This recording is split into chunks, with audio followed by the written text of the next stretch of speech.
All right. Hello, everyone. This is Miss Gutierrez or Miss G, however you would like to refer to me. I am just taking the time right now to go over my info sheet. Okay. So right now, if you've only been on our Canvas group page, so each one of us, as your TA, does have a group page already available for you. You just go down 2 pages, and then this is just a brief overview of my information, right? My name, my office hours, how to book office hours with me, email address, link to the TA sheet, because I don't want to waste all of our class time going over this. That's the reason why I'm doing the video. So by the time you're watching this, you should have already met with me for your first class period. So that we are doing on the 19th. We're going to meet online, and you have the brief information. So my full name is Annalise Gutierrez. Please do not refer to me by my first name. You can call me Miss Gutierrez, Miss Chi. You can even say Miss, Ma'am, Sir. I don't care which. Just don't call me by my first name. Even if you just say G, I will take that. I would be more than happy to. But the reason that I have this rule is just kind of professionalism, to kind of remind you that even though I'm your TA, I'm still an extension of your instructor. So I should always be treated um, as such with respect, even if you think that we are the exact same age. You always want to treat, a supervisor, someone above you, with respect. And I, of course, in turn will do the same by using your preferred names and pronouns. So I'm just that's why I make the rule. Like, I know you probably worked with other TAs that were like, oh, call me Ben or Joe or, Anna. Yeah, unfortunately, I'm not like that. Another aspect too of the professionalism is part of grading, because I am the one that's going to be in charge of your grades. Again, you always want to. It's gonna be a power dynamic. So always, like, I'm not here to be your friend. Unfortunately, I'm here to be your instructor and an assistant to that instructor. So let's go. So I'm going to get off my soapbox a bit. Let's go ahead and get started. So I do have in-person office hours. They will be held Friday, the same day that we have class, between 11 and noon. My office is located in RLP, so the Patton Hall, right next to the very similar. If you know where the statue of Martin Luther King is, the building's right adjacent to it. So I'm just on the fourth floor. Just take the elevators, and it's just after you get out of the elevators, I'm on the right hand side. My other hours are going to be online. Monday, 3 p.m. to 4 p.m., and Wednesday, 11 a.m. to noon. You will have to book online hours with me. Let me go ahead and show you how to do that. So here, let me go ahead and cancel that. Okay. So once you click on the link, it's going to take you to a page like this with my information. You are going to go ahead and pick whichever time is available to you. You are welcome to pick two. So if you need to meet with me from 3 to 3:30, go ahead and pick 3 p.m. and 3:15. You cannot block out more than 2 blocks, because I do need time for your classmates, your colleagues, as well as other students that I'm grading. You'll, since we all have Gmail, your first name, last name, email should already populate. I am going to ask for you to give me the reason. It might be like journal number one. Oop, that was spelled wrong. Journal number one, or I don't know, midterm, something like that. Or it could be personal reason, right? Um, or you want to say like overall course grade. Just a little something so that I know what it is that you want to go over, because since I am asking you like just to do 15 to 30-minute increments, I do want to make sure that I respect the time that you have, and I don't want to get anything off track. So if there's something that I need to look up prior to our appointment, that's why we do these little booking, and you provide me a reason. Because if you like, oh, I want to go over journal number one, I'm like, oh, well, let me pull out my notes. I mean, that could take 5 minutes away from you, and I don't want to do that. If you cannot meet during my designated online or in-person office hours, send me an email with 2 or 3 times that you are available at, and I will tell you which one's the best. Or I might say, hey, I can't meet on that day. What I'm also required to tell you, which I most likely I've already told you in class, but I am a mandatory Title IX reporter. What that means is that if you tell me that you've had any of these incidents, sexual harassment, sexual assault, dating violence, stalking, or you tell me someone who also goes to school, like your roommate or a classmate, has told you, I cannot keep this information confidential. I do have to report this to the school. Um, Let me tell you what that means. So all I have to do is just call the Title IX office. I don't have to do anything after that. The Title IX office takes the information and they reach out with you and they just ask if you want any type of resources, and you can say yes or no. If you say no, it stops right there. If it says yes, then they can help you with any type of counseling or anything like that. But just to let you know, if you are in any type of situation or danger, please feel free to reach out to me. Academic dishonesty, when in doubt, please cite your sources. With MLA, it doesn't matter what it is, you're always able to cite something, even if it was the video, the video that I had to watch with Dr. Sidabaka. There's a way to cite that. So always want to make sure that you are citing page numbers, PDF pages, anything of the like. Failing to do so could be seen as plagiarism, and we don't want anybody to get in trouble. If you're not sure how to cite, just reach out to me, because I do know that there's many different styles. If you just make an attempt at a style, I don't care if it's Chicago, APA, anything like that, just always make an attempt. Academic accommodations. So if you do feel that you need some type of accommodations, please reach out to Disability and Access. Disability and Access will make an appointment and they will work with you. What Disability and Access does is they provide a letter of all of your accommodations. That letter goes to your instructor, which will be Dr. Sidabaka. Dr. Sidabaka, you do have to meet with her, because I understand that's a requirement of Disability and Access. You do have to meet with her to see how she, as the course instructor, can assist you in facilitating your accommodations, and then she will just tell me how that is going to look in discussion. I will not have any of your disability information, any of your medical information, anything like that, or otherwise. You do not have to tell me that information unless you want to. Because when I go over the course slide thing, there's a possibility for you to notify that, but you do not have to share that any type of information, any of your diagnosis with me, unless you wish. I do also have mental health resources here, phone numbers, emails, things like that, in the event that you do need them. Okay. So classroom ground rules and our agreement. So the way that our course is going to work is that you are going to be watching videos. You are going to be doing information online for Dr. Sidabaka. For me, you are going to be having a discussion section. So we are going to be meeting in person. There's only about 2 or 3 classes that we're going to be meeting online. I am hoping that we are going to be having large group discussions, small group discussions. So in that space, I am letting you know it's going to be respectful. It's going to be an inclusive space. It's okay if we have disagreements. We like disagreements.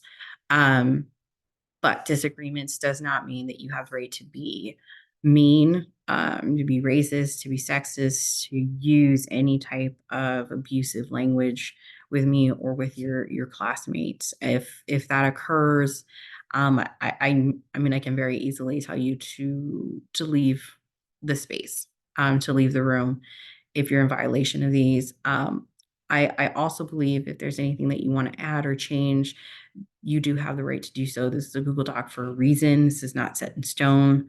Um, but here are some kind of like agreements that I've had in previous courses. See here how we've made some type of amendments. So if you do have anything in mind, feel free to come talk to me. If not, send me an email. So I will arrive before class begins. I'm usually there 10 minutes prior to your class time. You do not have to come in early. You're more than welcome to. If you are running late, because Austin traffic is horrible, I would prefer that you get to class safe as opposed to you getting there on time. Okay. So however that means, like if you're 10 minutes late, 15 minutes late, hey, at least you made the effort and showed up. Okay. But let's try not to make tardiness a habit. So I respect my fellow classmates, seeing this in there, everybody, yeah, everybody's diverse background, everybody's different levels of education experience. Some of you might have already read everything that's on the syllabus. Somebody might not have seen it. We're not going to do that. So if someone's like, I have never read this, I don't know who this person is, great. This is what you're here for. Like, this is what we're here for. You'll be open-minded because you are going to be hearing different opinions. We're all going to be open to disagreement. Like I said, disagreement means we all have different opinions. We all have different approaches. We all have different backgrounds and diverse experiences. Um, so we are open to disagreements, but we are going to refrain from being insultive and disrespectful. Okay, yeah, that's basically saying the same again. I will be engaged in active listening. What does that mean? So this was something that was brought up by a previous class that I taught. Right? Is that yes, we do want to be active, but we do also have emergencies. Like this is real life. So if there is an emergency, you can always get up and take a phone call outside of the room and speak in the hall. You can always respond to a text message that's very urgent. What I don't want to see happening is when we're doing the lecture part of our discussion section, or we're kind of like in there, that somebody is actively, you know, if you do have an emergency and you need to text quite frequently, you can always step to the back of the room or again out in the hallway. That's not going to be an issue. You don't have to tell me what your emergency is. I know some students are like, "Oh, I want to tell you this," that you don't have to unless you would like to, um, for any reason. So keep that in mind. Okay. Yep. Well, we're all welcome to change our minds on things that we hear. I will actively participate in class. Of course, showing up on time, having the materials and everything.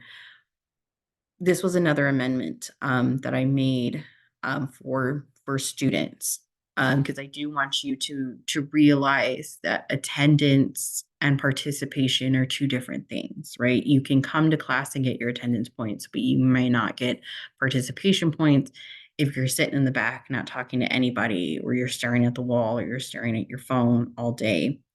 You do have the right not to participate, right? If somebody asks you a question that you don't want to answer, you can always tell them, I'm not going to answer. You do have the right to take study breaks or even a study day. So get up to go to the bathroom, get a drink of water, whatever you need to do. I do know that sometimes, like, if you have a headache or you're really tired, especially because we're morning classes, you can say like, I need a 10-minute break. Okay, I need a 15-minute break. um, or you're saying, I'm here today, but I'm not really here, like you can engage at the moment. There will be chairs at the front of the class for you to kind of just sit down and kind of collect yourself of sorts. But I do want to make it aware that you will be marked present for the day. But participation points are something different for our class. Again, this is probably something that we've gone over on the first day.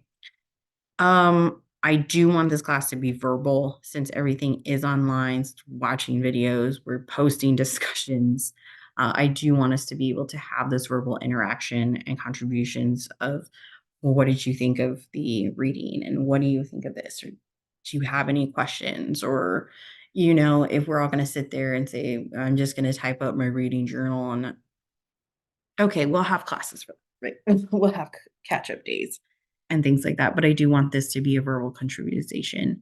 And then again, here I do have the right to mute students if you are being disrespectful or ask you to leave if necessary. That is part of my responsibility as your TA, of course, to cultivate a classroom environment. My teaching philosophy follows Bear Hook's advice that educators should never ask a student to do something an educator would not do themselves. So anything I give you, I'll be more than happy to show you how I would do it, why I've made certain decisions, things like that. Especially with the survey when we get there, I will also go through this and give you my answers. Um, Anything that you have to do for this class, I can assure you, I have already done it as a student. I continue to do it as a PhD student. So anything like that. I mean, we can talk more about my teaching philosophy later, but I do have that in there. Office hours, of course, meet during office hours about anything. You want to go over the readings, the lectures. We don't have exams, so don't worry about that. Somebody said something in class that provoked a thought. You want more resources on a certain author. By all means, let's talk that out during office hours. But office hours are mostly reserved for grading disputes. Okay. Um, our grading discussions. There's a section on grading. I'll go over more of that, but that's mainly what this is for. You ask me questions about your grade before, after, or during. There's not a space there. Discussion, and you run the risk of somebody else hearing what your grade is, or we're going to talk about something that may be a little in depth. I'm thinking that maybe during like small groups, we will have the option if you want to go over something that's already been graded, but I will ask you to refrain from saying what your grade is or anything like that during discussion. So, right, we might have some time to say, oh, if anybody has any questions or wants to go over it, like we're going to have time to do that. But please note that if you take that option of talking to me before, after, or during, your privacy might, your grades might be out there for everyone to hear, and that's not what we want. That's what we have office hours. With the email, your grades will not be emailed through Gmail. That's not a secure site. Canvas is a secure site for me to put what your grade is. Again, I would prefer not to have our communication about your grades being solely through Canvas email.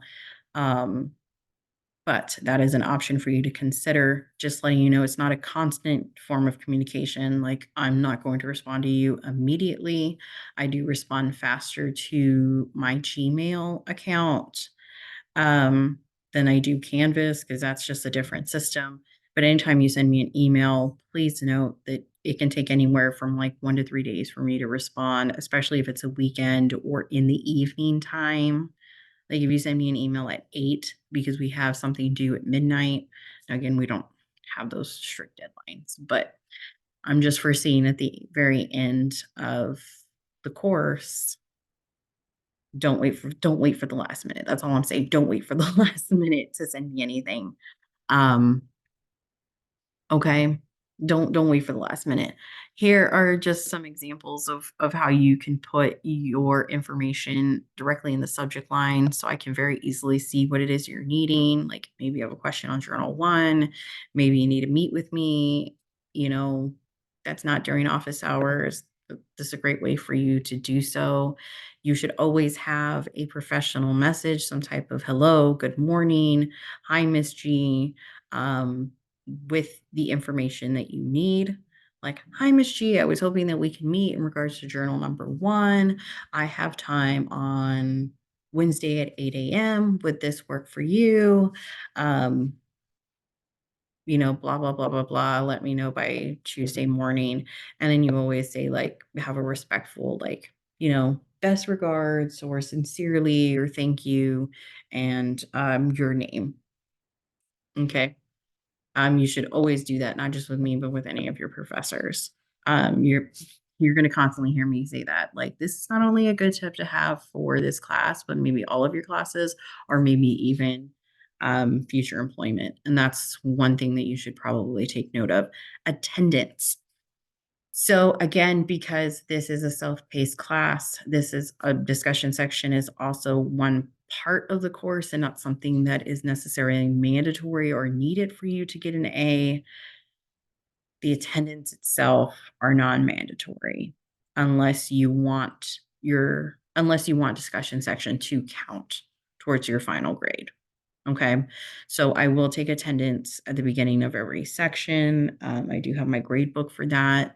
There is a way for me to put in how many classes you've attended into Canvas, and that will calculate your point. Because you need 80%, that means you can miss 2 classes without any type of penalty towards your point. After 2 absences, you are going to have to get proper documentation from the university. Like maybe you were sick or maybe you were out. You are going to need that documentation so that you do not lose your point. Especially by the end, if you're like, oh, I thought I got my full point and you didn't, that can jeopardize you getting an A. You might get a B instead. But even if you are going to want discussion section to count towards your final grade, do not come in if you're contagious. Like if you have COVID, don't come in at all. One, I do want you to get better. First, I want you to prioritize yourself. But also, I don't want to get sick. Your classmates don't want to get sick. So if you are contagious with any type of illness, do not come into lecture. We can talk about whether or not you want to Zoom in for small group discussion, but again, it's not needed. I will also say if you are just watching the videos and saying, I'm not going to come to discussion section, it's rare that a student will get through the entire course without needing to speak with me or sending an email. So try to make at least 1 or 2 discussion sections. They might be very enlightful. So Zoom policies, right now, all of our discussions should be face to face. If something needs to change, I will give you prior notice before then, unless there's some type of emergency.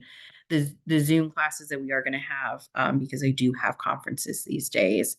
And so February 23rd and March 29th, I do have conferences. I won't be available for you.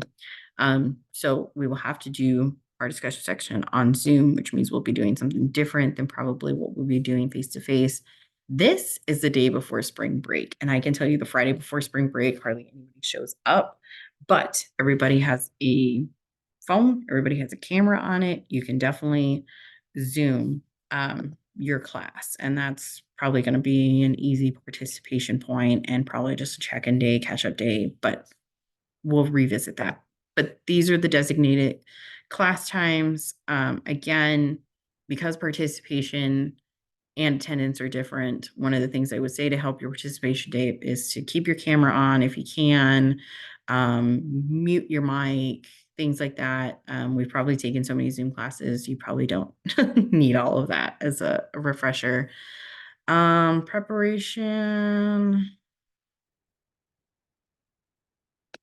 So this, it's not 5%, will count for 1 point of your final grade. Sorry about that. So again, before you come to class, I would have especially since we're Friday, I would have expected you to have already watched the videos that Dr. Sidabaka has presented, to already at least gotten through some of the reading. Maybe even already you've done a discussion post, anything like that. So it's always good to have all of that available. So if you do have a question, I mean, we can get right to it. Classroom materials, bring anything that you think you need. Your tablet that has all of your copies, You're more than welcome to print anything out, but you don't need to. Everything's going to be on Canvas. So if you want to bring your computer, that's fine. If you're going to be watching or doing things that are not related to this course on your computer, I can ask you to put it away.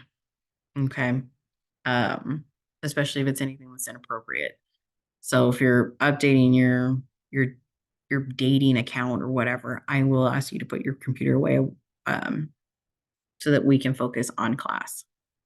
One of the things that I would say for discussion section, always make sure that you, like, if you have a question, bring a question. If you have a comment about something, if there's something you want to share, something that you saw in the lecture that you want to ask about, or something that was posted on a discussion forum within our section, please bring that. That's what this time is for us to go over it. And it helps too, right? So like when we have large discussion time, instead of me having to, okay, like, what do you think? What is this? What is that? Like, hey, so and so, like, tell me what this is, or tell me if you had a question. It's always good just to have it available. Yeah, not too much so far. So I did break up our discussion section routine. I find that when students have this, they're better able to prepare for what's going to happen. So we will go in with attendance first. As I know your names, I will probably not need to be like, oh, is so-and-so here? Is so-and-so here? I'll probably be able just to mark you off as you walk in. If you are late, it's always good just to make sure that you are being counted present, especially, like I said, if you want this to count towards your 1 point for your final grade. Announcements usually mean like I'll give a reminder. Like I might be like, all right, next week, we're doing Zoom. Make sure you remember that. Make sure you use your link, or anything like that. Grading feedback. So I do something completely different than what you've probably are used to seeing from other TAs or even maybe professors. So I have a grading feedback sheet. I will probably go a little bit more in depth as we get closer to, like, as we go through the semester. But any information that I think would be helpful for everyone, not just you. So when I'm grading, there's information that you need so that you can make sure that you redo this and pass. But there's also information that maybe everybody needs. Right? Like what to do if something breaks or goes down or anything like that. Um, I will go over that information. We will have time for us to visit that. You can ask any questions about how I grade, things like that during this time. I also like to do fun facts about our authors, something that maybe wasn't in the video. So we'll have Baldwin, we'll Gloria Anzaldúa, like give you a little something, because I do find that when you're like, when you know who the author is, when you have a little bit of maybe connection, it makes the information a little bit more digestible, and it makes everything that we're reading a little bit more entertaining. And that could definitely help facilitate with discussion. So I will do that. I try to keep everything like with 5 to 10 minutes, because our 50 minutes is going to go really, really fast. And then, of course, we'll have large group discussion where you can ask your questions. We'll review the syllabus, especially since this is a self-paced course. I'm going to pace it weekly for you. So we'll go, oh, week 1, this is where we should be at. Again, you don't have to be. You can be on week 4 and it's only week 2. You could be on week 4 and it's week 10. You're able to pace yourself, but I do find that going week by week, making sure that the readings that we had metaphorically assigned to us, it helps. It helps with activities and things like that. So we are going to have the large group activities, review the syllabus, and we're going to have small group work. So I say that you have 5 minutes in your group before I will jump in there and kind of see what is it that your group is talking about, going over what kind of questions you have. Again, I want this to be a verbal interactive group work, because I don't want us just sitting there like writing reviews or writing journals. I mean, that's something that we can do at home.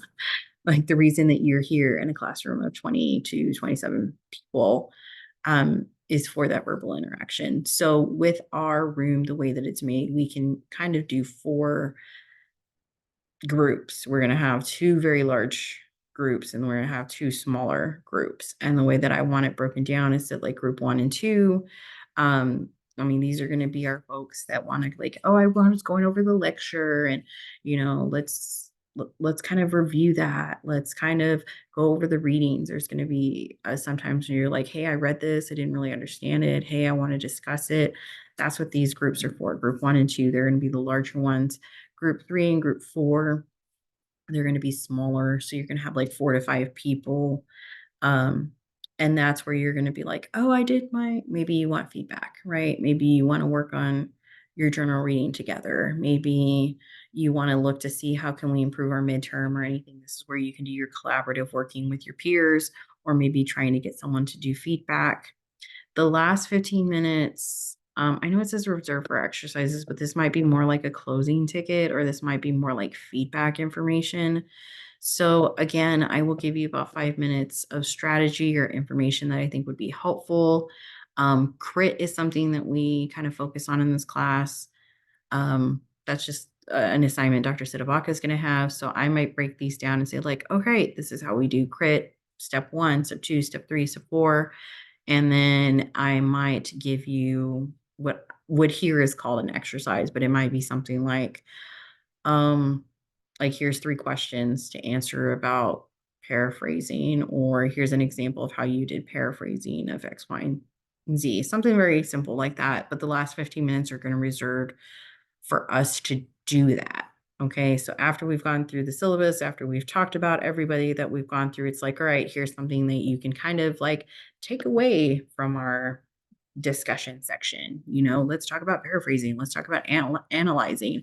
And then I'll give you something a little interactive to work on. Like maybe it's a piece of paper, maybe it's a Google survey thing, something like that. Well, so this is like my ideal way that our discussion section is going to work. Of course, it's always subject to change depending on how our discussion sections actually um, work, right? Maybe opportunities will change. Maybe you will have suggestions or feedback on how you would like our discussion sections to work.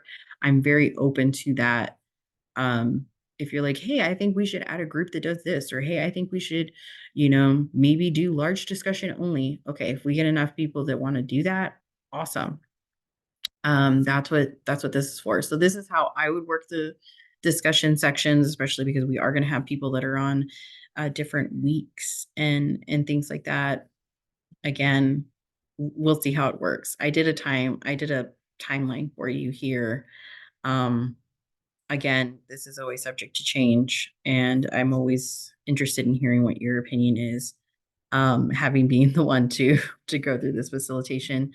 So just letting you know, for certain group discussions, I might call you randomly by name. Like I might be like, hey, Annalie, I want to know, what did you think about this? Especially if we don't have many people that are talking at the moment. I know the first maybe like 3 weeks, we don't know each other. We don't know what to say. I might have to do that, right? So I might have to get a little creative. You're always welcome to raise your hand. Be very respectful on how you display this information. Um, oh yeah, here. So if you are taking a study break, so if you're like, I need to put my head down for 10 minutes, or you're like, I'm just here, I'm gonna listen to people, but it's your study day. Um, as I would like to call it, just don't interrupt our discussions. Like just don't be that person, right? By any means whatsoever. So keep that in mind. Class notes, I will use Google Slides from time to time to go over strategies and other information. I will give you access to it. And sometimes like you will be able to update information directly on the slide. So nothing, nothing you probably don't know already. Okay, so grades. Grades is always the big one that everybody has questions about. Yes, I am the one that's evaluating you. I am the one that's grading you. Office hours are designed for grading disputes and discussions, and I do consider these different, very different. So if you have a grading discussion, right, you're saying, oh, Ms. Gutierrez, I saw your individual feedback for me, and I have a question on it. Like you said, I need to work on development of ideas. Is there a specific way that I can do that, or I did do everything I did do all the assignment instructions. I'm just a little confused, or I want to know for next time how I can improve, blah, blah, whatever. That's what this is for. A grading dispute is when you're saying, Ms. Gutierrez, you graded this wrong. I don't need to make a change, because remember, all of your assignments can be redone. So if I say, oh, you got a 1 out of 3, then you can redo it. You can add to it. You can turn it in 4 or 5 times if you want. You don't have to, but I'm hoping you don't have to turn it in 4 or 5 times. But that is the way that this self-pacing course is designed, is that you can redo as many of the assignments as you need. So that's where I would say, if you're like, well, I don't need to redo this, like, you graded this wrong, that's a dispute. And so there's different ways that we can work through this. Okay. Now, since everything is on Canvas, you submitted on Canvas, I graded on Canvas, you're going to have your grades the minute I review it. I don't have to say, oh, every Friday I'm going to release last week's journal. But no, because we're all on different things. You're just going to be able to see it. You can complete it as multiple times as you want. I would say, like, probably with the grading feedback, that's one thing of people saying, oh, it still says incomplete. Well, you might need to go through and check to make sure that there isn't any type of comment that's either left directly on your document or left somewhere in the comments. But before you're thinking about either doing a grading discussion or dispute, always kind of go through this, review the assignment, review the rubrics, review my grading feedback sheet, because there might be some answers in there. And then again, if you're still not sure, you still want other type of resources, please meet with me during office hours. It's always good just to write down your questions, or maybe say, like, I want to talk about like this specific paragraph in my journal. That always makes it easier for us, especially because we do only have the 15 minutes. But you don't have to. You can come in and ask me as many questions as you want. If we do need to schedule another 15 minutes, that's fine. But kind of keep that in mind, since we do have limited time to meet, because I do have Dr. Sidabaka's classes that I TA for, and then I also have another professor that I do grading for. I do have multiple students that are needing these office hours. Now, a grading dispute is when you are like, I think you graded this wrong because of X, Y, and Z. That I'm going to ask you to write a letter or an email stating where you think the dispute is, where the failure was. And then what I also require in this letter is for you to provide 3 sentences that state where your current submission have completed the assignment. So let me give you an example. I might say you have a 2 out of 3 and you got a -1 for development of ideas. And you're saying, I read the assignment directions, I reviewed the assignment rubric, and I think that's incorrect. I think I did fulfill the development of ideas. So in your letter, you're going to be polite, right? Dear Ms. Gutierrez, or Dear Ms. G, for journal assignment number 4, it has -1 for development of ideas, and I think this is incorrect. I think I did provide you with enough development of ideas.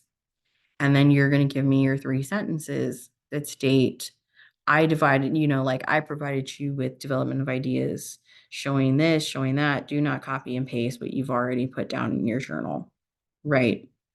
Say paragraph 2 provided, this part of the rubric, and provided that part of the rubric. And I did provide the, assignment directions by putting a quotation in there, and X, Y, and Z. Now, if you cannot write 3 sentences about how your journal fits the rubric, fits the assignment directions, fits the grading feedback sheet, or how the individual feedback does not apply to you, then your grading dispute is invalid. Because if you cannot say with absolute A, B, and C on how this is incorrect, most likely you're going to need to redo it.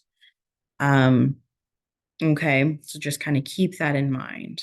But again, you can always redo the assignment at any time. Grades are not final. If I give you 1 out of 3, you did not fail. It just means you need to add more information. So kind of keep that in your mind when you're looking at these. And then, of course, I already have here a copy to your grading feedback sheet, which has like very minimal information at this point. So what to do, because it's entirely online. Do not ask me IT questions. I don't know. I'm I consider myself IT friendly, but sometimes I don't know. Technology is still a mystery to me. So reach out to the people that do know about technology. Again, grades checklist. What happens if you see this or you see an X? What does this mean? And this is just a list of things to do if you're not sure how to read your grades on Canvas. Okay. Then another thing that you're probably going to get, are you probably have, it's either you've already gotten this um, in the meeting that we had on Friday, or I am sending this in the email that you have access to this video at. But like I said, I don't believe in giving you anything that I myself am not willing to do. So again, you do have my email address.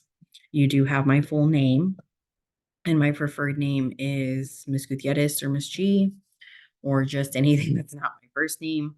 How to pronounce your name and first name. Okay. I want to give you this as an example.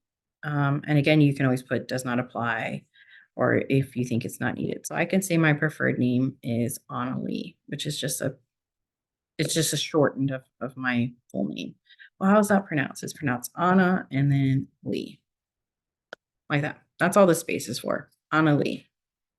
And if you're curious about my full name, it's like yeah. So Anna Lee, see ya. Like see you later, or the singer Sia. That's all this is for.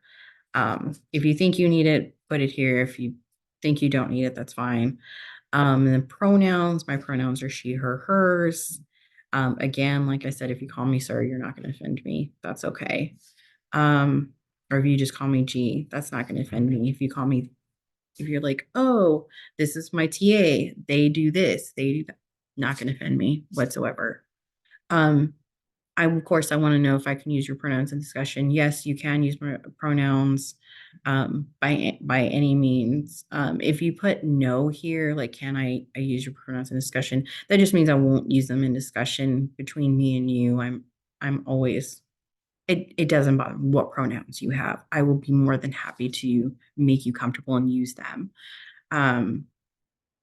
Okay, so that's all this is for. I just want to make sure that I can use this in front of your classmates. Between me and you, if you put no between me and you, I'm going to respect your preferred name and your preferred pronouns. And then what's your year and major? So I am a PhD student in the English literature department. I have been doing this for a couple of years now as a PhD student, but between my undergraduate degree and here, I've probably been a professional student for over 10 years. So I've seen some things on a scale of 1 to 5. Now, this is the first time I'm putting this type of question in here. And that's because Dr. Sidabaka already has a survey for you to put your preferred grade. That way we know what you're working towards in this class. So I just want to see, because I do know there are certain students that don't like English literature courses, and there's some students that absolutely love them. I just want to know on a scale of 1 to 5, are you going to enjoy it? And you put no, you put 1, the least. I'm going to enjoy this 1 out of 5. That's okay. It just gives me a starting point to assist you with. Okay, what motivates you to learn? So for me, I'm all about self-pacing on courses. So that motivates me to learn, especially outside of the course. I love videos. I love anything multimodal. I love anything that's interactive. If you lecture me for 3 hours, I am not going to be motivated to learn anything. So that's all this is for. What motivates you to learn? So if you know, like I said, I added that like the 5 minutes, like knowing about my authors before reading them. So, what motivates you to participate in discussions? Ask me a question, right? Like if you come in there and it's like, oh, yeah, like the seminar style that they have of like student ask the questions first. I'm going to sit there and stare at you. So ask me a question, ask me questions. That definitely helps. Having a routine helps me participate, knowing what I can expect, what's going to come next. And as you can see, a lot of what motivates me is there in your TA sheet.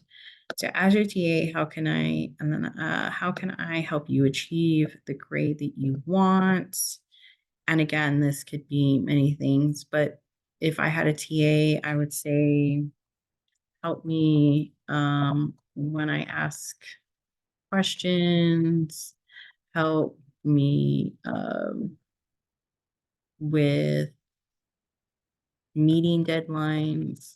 Because if you don't have a deadline, like if you don't tell me this is due on Tuesday, then you're going to get this on Friday, or you may get this 2 weeks from now. So help me with deadlines for sure. And what is something that you wish I knew about you? I make a lot of jokes. They are not always funny by any means, but I will make a lot of jokes, so keep that in mind. If you are, this is where for you to put like, if you're like, I would say if you are allergic to anything food wise, because I do allow you to eat. Like if you need to bring your breakfast, if you need to bring coffee, great. If you are allergic to something like peanuts, please let me know so that I can ban those foods from the classroom. I don't want anybody getting sick, not on my watch. Um, so that's something I wish they knew. I make a lot of jokes. They're not always funny. Um, I laugh at my own jokes. It's not funny. It's kind of sad, but I mean, that's the information about me. I laugh at my own jokes. So if I tell a joke and it's not funny and you see me laughing, I apologize. I apologize about that. But yes, like I said, me, it's fine. But like I said, this is just a way for me to get to know you a little bit better, for you to let me know anything that you wish I knew about you. You can put that you have 4 cats and 2 dogs, anything. This is a way just for me to get to know you. So yeah, this video was probably longer than what I intended it to be. It usually is, which is why I did not put this in the class. I mean, could you imagine me doing this for 30 minutes and then saying, all right, go home? So, all right. Well, if you have any questions, reach out. If not, hope you have a great day.